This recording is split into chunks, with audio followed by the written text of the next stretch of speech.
Okay, welcome to our session on mission, vision, goals, and assessments. As part of our farm management training, the program today will help us go through and take a very practical look at establishing a mission and vision statements and setting some goals, and then thinking about how we might reward ourselves by doing some assessments and, in fact, having some prizes that we might give to ourselves at the end of the day for doing such good work. I think one of the challenges with goal setting is that it's a difficult process in one way because it seems like it takes a lot of time, but it might be one of the most important things that we do, primarily because it allows us to set some vision in front of ourselves and think about the mission that we're on here, establish a few goals, and keep our eye on the ball. I think sometimes it's too easy with all the things that come at us as we move through the day to keep our eye on the things that are most important to us.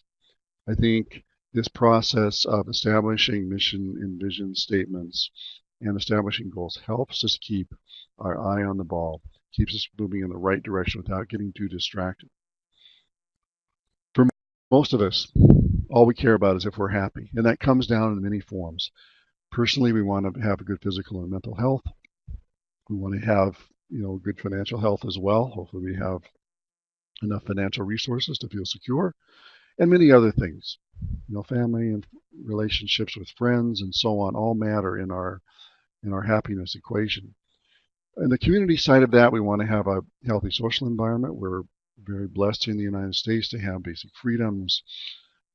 We hope that we have minimal amounts of conflict around us, minimal amounts of corruption as well. All those things matter in how we look at the society we live in. We're reasonably secure, at least we hope we are, with minimal amount of crime that we have to worry about. We don't really deal with political upheaval as much as people that might live in some countries that are less developed than us. But they're all important things that contribute to how well we feel things are going. How happy are we? So who cares about all of this? If we look at farmers and ranchers and business owners, they develop mission and vision statements because that helps them be successful. And they may do some simple things, maybe set some goals for themselves about when are they going to retire their debt. Families, on the other hand, go through exactly the same process with mission and vision. And they want to do things that are going to make their family look like they're successful as well. They might want to send their kids off to college. So when you blend all this together, you have this farm and ranch operation that's part of this family. And these goals matter to both the business and to the family as they go through time. They want to do these things like retire debt, but they also want to do things like getting their kids off to college and putting them on the path to do great things. So why do we care about uncertainty as farmers and ranchers? Well, you guys all know about this because we deal with a lot of production uncertainty. We deal with markets all over the world that dictate what we're able to sell our grain for in particular, but also impact what we're going to get out of the calves that we sell here in Montana. We have family events that arise. We have people that pass away, people that are born into family, people that get married, people get divorced. We have all these things that are going on that are kind of uncertain events in many ways. Obviously, some of those things are planned as well, but they're things that we don't have as much control over as we might think we would like to have. Wasn't so many years ago. This is kind of what farming looked like in the springtime. Uh, Last year, things looked a little bit more like this. Feeding hay in the middle of the summer because we were out of pasture. Drought conditions were prevalent over much of Montana. Weather conditions is a picture from South Dakota. Just raised havoc with the livestock business over there. This is what the drought map looks like for this year. This is not a very pretty picture. This just kind of took everything that was going on in Southern California a couple of years ago, and it seemed like it transplanted it all in Montana. The entire state is under various levels of drought, which is in my tenure here at the university. I think this is the first time this has ever happened. It wasn't so long ago that we actually had more moisture in Montana than we really needed. This goes back 4 years ago, but most of Montana had plenty of moisture. In fact, in many cases, more than they needed for the latter part of the summer. As we look at this in more graphic form, I think the thing that you worry about when you think about establishing missions and vision is this helps you get over these bumps. And I'll tell you, we're in the lower part of one of those bumps right now. We are certainly in an ebb of financial sort of stability here as we look at gross revenue estimates are kind of a proxy here, at least for farm profitability being relatively low. It wasn't so long ago in 2014, things were very good. In fact, it's one of the best agricultural years we've had since going back into the early 1970s. So this is the agricultural business. This year, you all know this. Grain production in Montana was a challenge as we saw winter wheat, spring wheat, and barley production all down. Saw grain prices had a little bit of trending upward in the spring wheat and winter wheat markets. Barley prices still trended downward, but they're still a long way from where we were at, in 2012 and 13. Montana cattle herd has remained relatively constant over a relatively long period of time, going back to the 1980s. But calf prices have moved around quite a bit. I mean, 2014 was a boomer year, kind of a boomer year on the crop side of it as well. But over the last couple of years here, things have declined substantially. For many cattle producers, things are probably brighter than they maybe are on the crop side because they've kind of stayed pretty close to what I kind of think is a standard estimate, at least a reasonably good estimate of what their cost of production might look like, which looks like the red line that's running through that. But we have all these challenges, but there are federal programs that are out there that help mitigate some of this.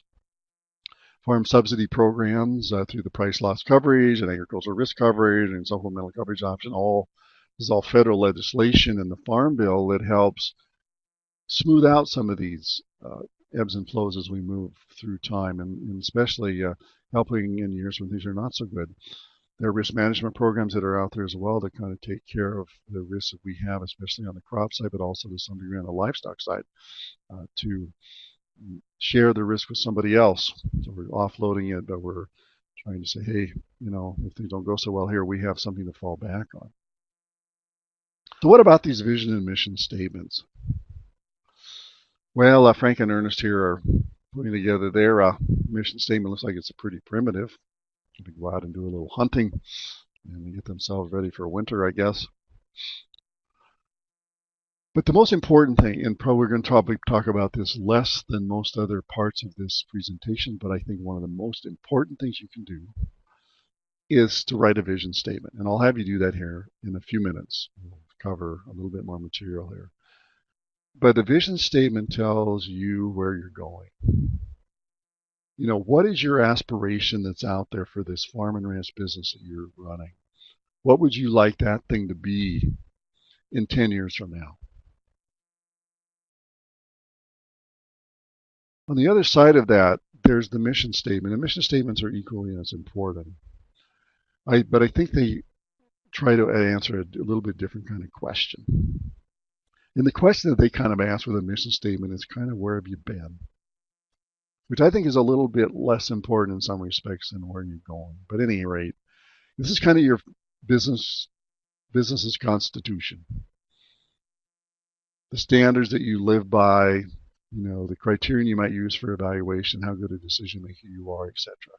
But it's a little bit like an obituary. You're saying, well, what are these people going to say when I'm not here anymore about me and about this farm or ranch that I own?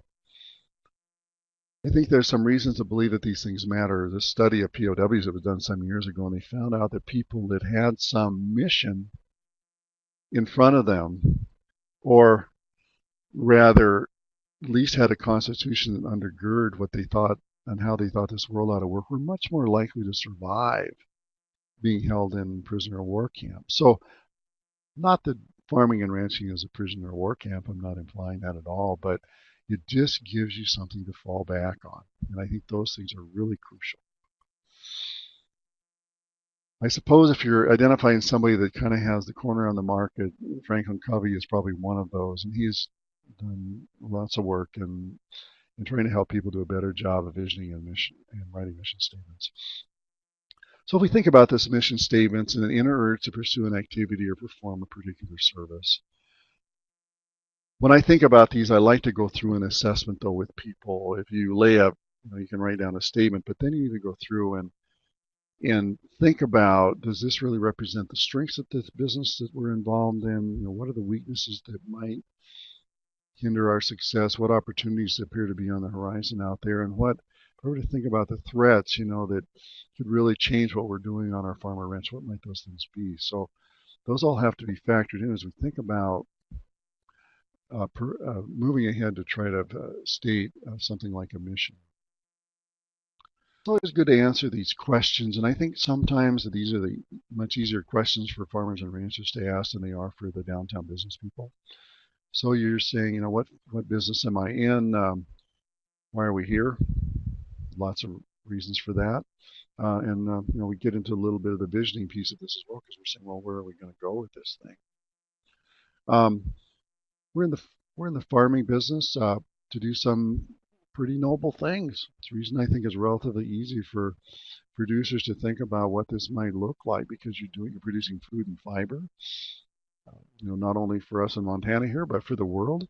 And you want to be excellent stewards of this land and water resources that you have at your disposal. So you're doing all these things for your kids. What a noble thing to be doing. Not that this is going to be the mission statement for all of you that are listening to this, but it might give you some thought about, what are those things that are out there that we're doing? And, a mission statement like this feels pretty good to me in many ways, because it shows me how important it is that we farm and ranch, how important that is to everybody on planet Earth, that we have people that are in your occupation. So we're going to develop not only a mission statement, but also a vision statement here momentarily. I think the process of going through this sometimes is a lot more important than what you might actually write down. But I want you to pause this webinar just for a few minutes, and I would probably suggest taking about 5 minutes in answering 2 questions. One with your vision statement. It can't be more than 1 sentence long. And I want you to say, where are we going? What do I want this farm and ranch to look like 10 years from now? On the mission statement, I want you to think about, what is your constitution? What are people going to say about this operation, and perhaps you personally, when you're no longer here? So where have we been? Where are we going? So pause this just for a few minutes and contemplate that. So we'll be back to talk to you in about 5 minutes.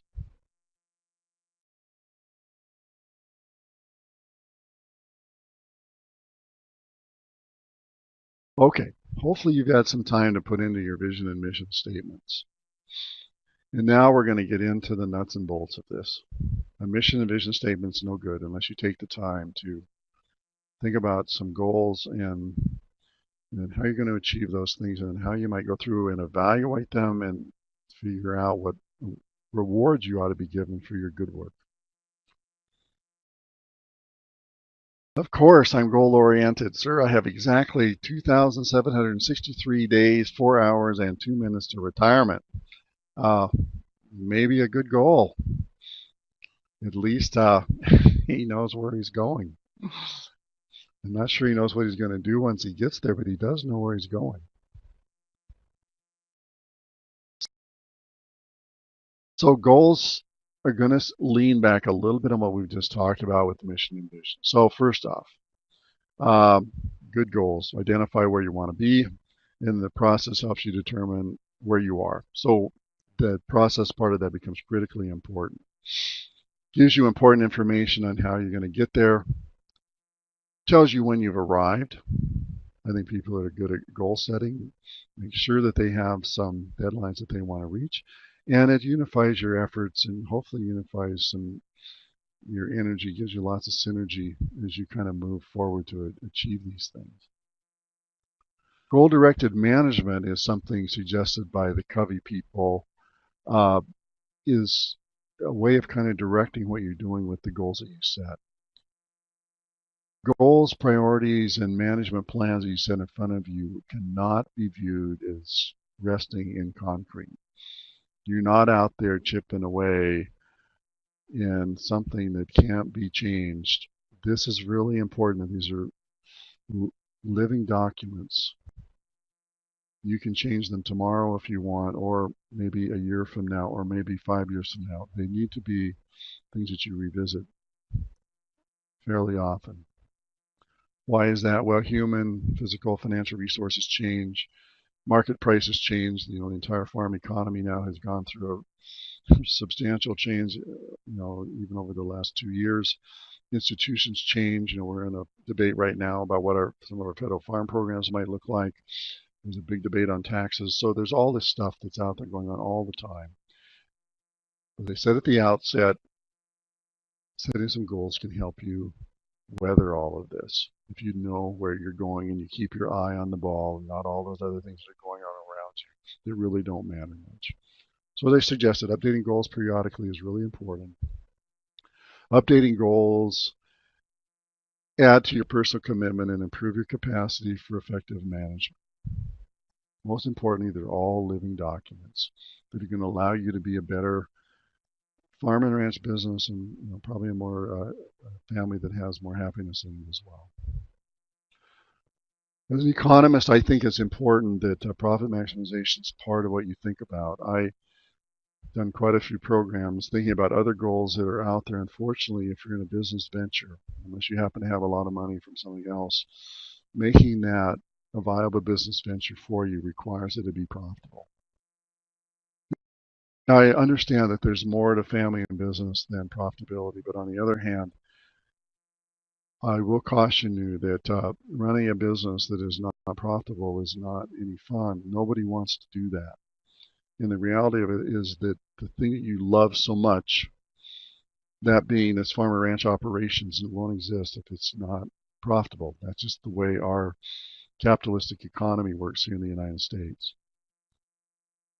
So what are you managing the operation to achieve becomes a really critical question for you to understand. So how do we manage for goal attainment? First, we need to think about the goals that we want to establish. We'll actually go through a little process of this here in a little while. Second, we think about the enterprises and activities that are needed for this goal attainment. And again, I think this really comes back to keeping your eye on the ball, because if you're farm or ranch business, it's likely that the things that are going to be profitable for you and allow you to keep this farm or ranch business in place probably have something to do with farming and ranching. Not for everybody, but for a lot of people. I really encourage people to think about that, because once you get off on other tangents, I think that oftentimes you put the farm or ranch business at risk because you're doing other things that maybe are outside of kind of goals you've established for yourself. Thirdly, we think about the resource base required for these enterprises and activities. Do you have the human capital, people to work there? Do you have the money to put this venture together? What kind of relationships do you have with lenders and so on? All those things matter as you think about putting these goals in place. This is one of my favorite pictures, but probably not the most important picture you will ever see. But one of the things I think is most important when we think about this, setting these goals, is that remember, you guys are family businesses. So that means that everybody in the family needs to buy into these sorts of things. I think that family businesses that are able to make that interface work, where the family understands what's going on in the business, and obviously the people who are working more in the business understand what's going on in the family, the better off this whole ball of wax is going to work for you. So I think one of the first steps in doing any goal setting is to go through a self-assessment of your own.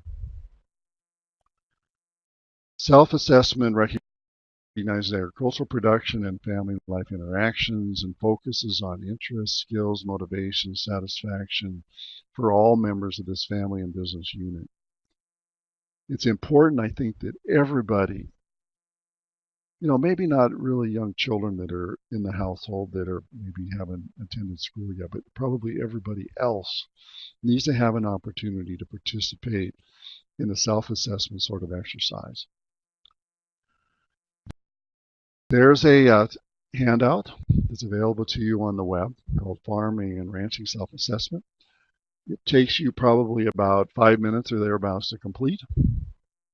And after you have a chance to complete it, I would encourage you to discuss it with other members of your family that have also had a chance to sit down and work their way through this. I'll encourage you right now to, again, pause this webinar, and we'll be back in a few minutes.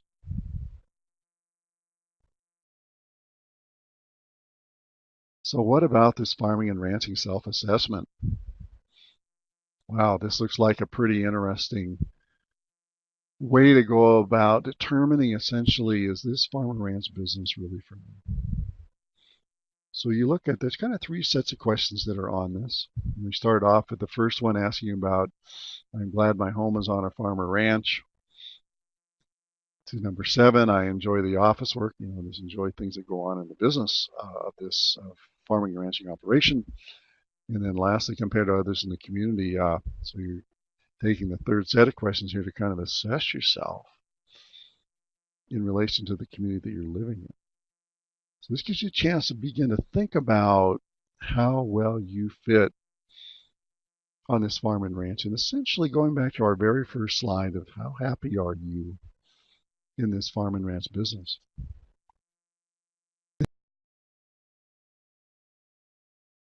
I think one of the challenges with any assessment like that is being able to sit around the table and have an honest conversation about this. Now, we do this in some of the work we do here in this department in helping farms and ranches that are going through some kind of transition from one generation to the next, or maybe some of their family members have moved on. There's just a number of things that we get involved in. One of the biggest challenges, though, is making sure that the book is wide open and people are willing to talk. If you don't have communication, frankly, none of this stuff is going to matter. Don't make value judgments about what people say. Sit and listen. That's going to be the most important thing you can do. It probably takes a little bit of leadership on somebody's part as well, but sit and listen to the ideas that everybody is interested in expressing to you. There's another bit of homework you can do, and I'll leave this till after this entire webinar is done, but you can take a look at these expressions of interest and preferences. And it just allows you to go through and really summarize what's on that self-assessment. You can probably develop 3 questions, I think, off of that once you've had a chance to summarize it. One, the first really set of questions is really about your family. Then the second, the middle part of it, really about the farm and ranch and how well you like that particular business. And then the third one of those would be something that would be deal with your preferences. So and you might want to try to write a summary statement out of that. For many people that I've worked with on one-on-one, that becomes a bit of a challenge, but at least getting it written down in some form so you can refer back to the preferences of people that live on your farm or ranch operation. So when you think about goals, so what do you want from or for your business? What do you want for your family? What do you want for yourself? What do you want in your retirement? All these things matter as we're going to put some flesh on the bones here as we think about goal setting. After you've done the self-identification, then one of the bigger challenges is on your plate because you have some goals you need to identify. So what questions are you going to ask yourself? Well, where are we going in life? It's kind of a visioning sort of statement. How are we going to get there? Another, again, appealing back to what we're thinking about with vision, where we're going. And then when do we plan to arrive there? And perhaps the most important thing is the third item, establishing some date when you're going to get there and being willing to assess yourself at that point. The answers to these questions can be found in the goals that you're willing to set for yourself. So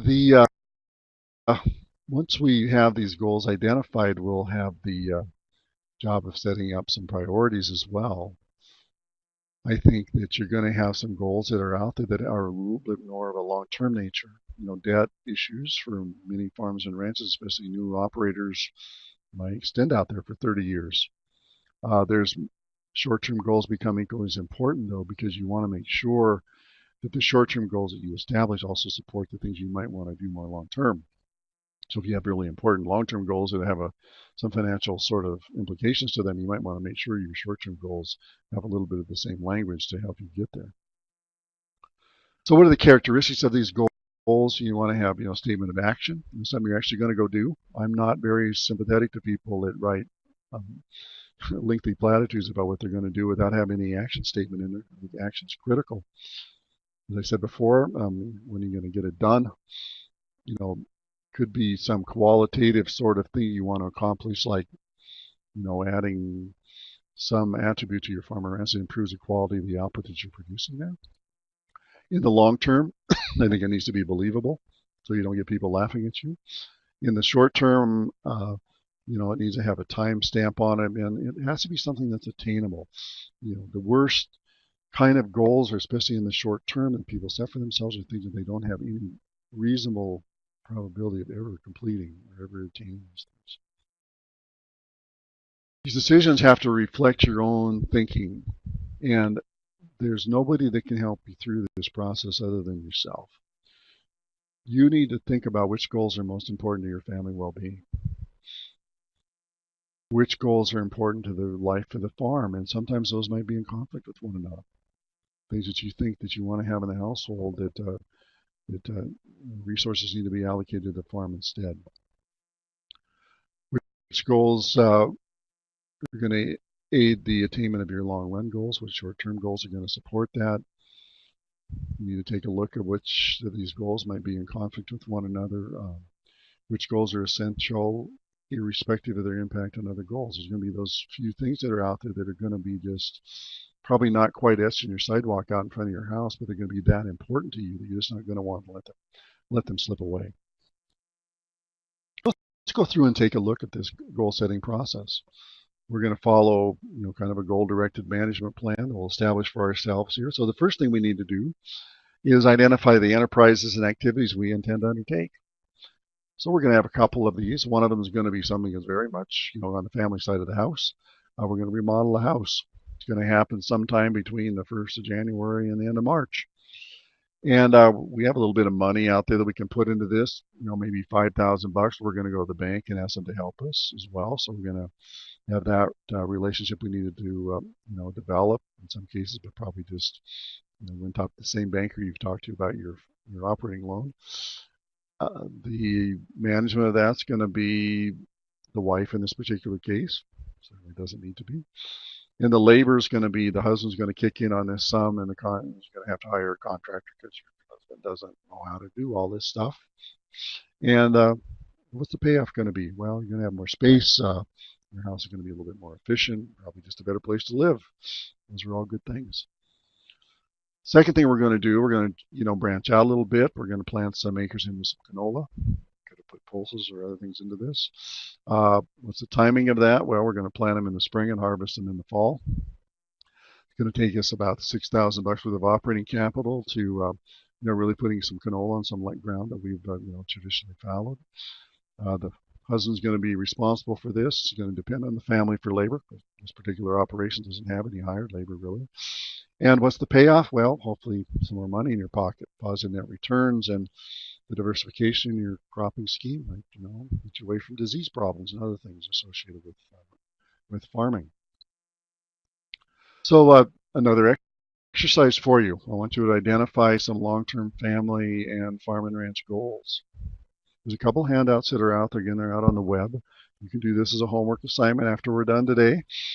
But you might think about identifying some family goals, like sending your kid to college, identifying some farm and ranch goals. Maybe you think about the profitability of that business venture. So some things that you might think about. But anyhow, take a look. There's identifying family goals and identifying farm and ranch goals are two handouts that are, again, available to you. And here's kind of what they look like. I don't think we need to read the everything that's on these, but this will give you a chance to set some long-term and short-term goals for both the family and the business side. Long-term considerations are crucial in goal setting because, again, you can set some goals out in front of yourself that are, if you look at them a year later, you may not even know what you were talking about. Some things you might think about. If your goals have some direction to them, so you kind of know where you're going, if they're reasonable, I think that's most important because it gives you a chance of attaining them. Do they inspire you to do something you wouldn't do otherwise? Are they visible not only to you, but other people around you? And eventually, will these things happen? So you have all of these things that become important long-term considerations. And so any goal stepping you might write for yourself, you might want to make sure that it handles the DRIVE acronym that we put in front of you here to make sure that you have some chance of these things actually being attained. So what would be a long-term example? Well, maybe on this farm or ranch business, one of the things we might want to do is increase gross income per acre. That seems like a reasonable thing to do. It's going to, if we can accomplish something like that, it puts more money in our pocket. Over the longer term, we might want to reduce our workload. Maybe, the family's getting a little older. Just thinking about some things that might make this a little bit easier for them to operate. You might want to send your kids off to college. You might want to transfer this farm or ranch to the next generation. Do these things satisfy the DRIVE acronym? Well, I think they're directional. They're pretty reasonable, I think. Gives you some inspiration because you want to send your kids off to college and maybe even get a transfer to the next generation. It's visible to everybody in the family. And yeah, there's an eventuality here because all these things, I can see those things being completed at some point in time. Short-term goals, as I suggested before, are, kind of need to be in support of this. So you might try this. You might sit down in a minute and try to write down one short and one long-term goal. And again, remember, these are livable documents. They're not, you don't have to sign on to these things for the rest of your life. These are just things you can go ahead and think about what might make sense for our farm and ranch operation and our family in goals that matter to us. On the short-term goal side of this, you tend to look at things that maybe just a little bit different than in the long term. But I think it's important to have goals that are pretty specific. They're easy for you to understand. Don't get involved in some language that's challenging.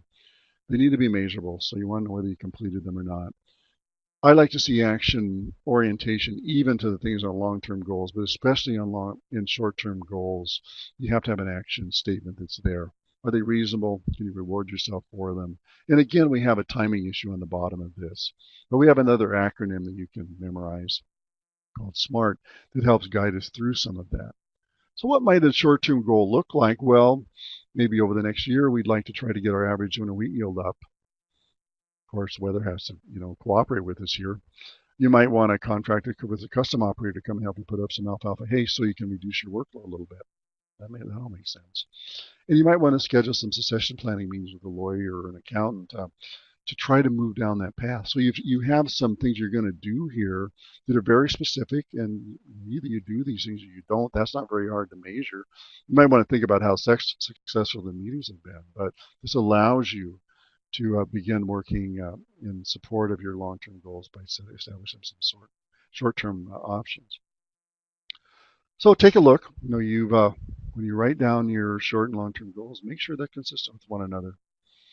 So if they're not consistent with one another, you got to think about, well, maybe there's one of those that's just so important that I don't care whether it's consistent or not. We're still going to shoot for that. But on the other hand, most of your goals need to be consistent with one another, so you have some chance of those things being attained, which becomes the ultimate goal for you. So you might look at this goal consistency here. We did a pretty good job, I think, with our example. We want to increase gross income. We do that by increasing winter wheat yields in the short run. We're going to reduce some workload, so we're going to give some of that to a custom operator. We want to send our kids off to college. We're going to spend a little bit of time maybe exploring some scholarship options for them. And then we want to transfer this ranch at some point in time, and we need to begin talking to lawyers and accountants if we're thinking about doing that. So all those things seem to fit nicely together. So with a goal-directed management plan, you want to list your high priority goals. This is not rocket science, but get your goals prioritized so that you can easily identify those things that are really important to you. think about the activities and the enterprises that are necessary to make that happen. You want to think about those things that you're doing that maybe don't support your goals. You may want to think about maybe not doing them anymore. Those become important considerations. If you take a look at this worksheet as you go throughout the year, maybe it can help keep your eye on the ball of the things that you're really good at and the things that actually matter to you personally. So you have this exercise again. You think this is a ton of exercises here, but these are all, of course, optional to you. But I would encourage you spend a little bit of time and utilizing the next handout I'll show you to write your own goal-directed management plan for your operation. So this is really essentially going through what you've already done before and prioritizing it. What are those things that really matter to you? And I'm a big fan of keeping those lists short. There's no reason to have 50 items on this. 3 is enough. There's 3 things that are, and figure out those 3 things that are most important to you and provide long-term and short-term goal sort of suggestions for those things. So you have these things that you have to put out in front of you, and the goals matter, but you want to make sure you have the resources. What activities and enterprises are out there that can help you attain these things? My favorite part of this in many ways is the assessment piece. I think too often we set up these goals in front of ourselves, but we never reward ourselves for doing anything good. And that becomes the most important part of this. The trainer says, I've already achieved the mind-body connection. My waist measurement is exactly the same size as my IQ. Yeah, that's an interesting assessment to impose on yourself. So my suggestion, develop a scorecard for yourself. So we're going to take a look at this. I want to increase our winter wheat yields. Well, if we make 35 bushels of the acre, keep in mind we wanted to get over 40. I'm not going to give myself any points, but if we do better than that, then I'm going to reward myself by at least, if I meet the goal, I'm going to give myself 1 point. If I go over that, I'm going to give myself a couple points. Same story with your contract with your custom operator. If he's too busy to come and help you, maybe you need to go look for somebody else. But if you get it arranged, maybe that's worth a point to you. And if he actually comes out and does a good job for you and does it at a little bit lower rate than he might have done for your neighbor, maybe you need to give yourself another point for that. Your succession planning that you're going to go do, well, maybe if you get 1 meeting scheduled, maybe don't give yourself any points. But if you get more meetings scheduled, maybe you get 2 or more with your lawyer and accountant, maybe you need to reward yourself. Go out and have a dinner. Go to some place you wouldn't normally go.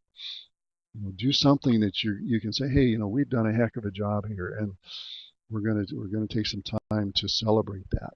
Celebrations become really important. And just keeping your eye on the ball because it's just that much more meaningful to you. So keep in mind as you think about going through and establishing visions, missions, and goals, that the most important thing for you is your happiness. That's what we all shoot for, and we get there in a lot of different ways. One of the most challenging things, I think, for business development, I don't care whether you're talking about your downtown business or some larger corporation, or for you as a farm and ranch operation, is just sitting down and doing this. One of the most important questions that you can answer for somebody else is if they ask you, hey, what is your vision for this place? What do you want this thing to look like 10 years from now? What do you want people to say about this business operation of yours when you're no longer here to run it? They really become really important considerations as you think about what this mission vision might look like. And then to go through and write down a few goals. And as I suggested before, this isn't writing down 50 goals. This is a matter of writing down probably 3 long-term and 3 short-term goals that are really important to you. And then figuring out some way to go through and assess how you're doing against those, with the assessment being critical for you, again, to celebrate these accomplishments, these things you've achieved in your family life as well as in the life of this business. So with that, that's the end of our webinar for today.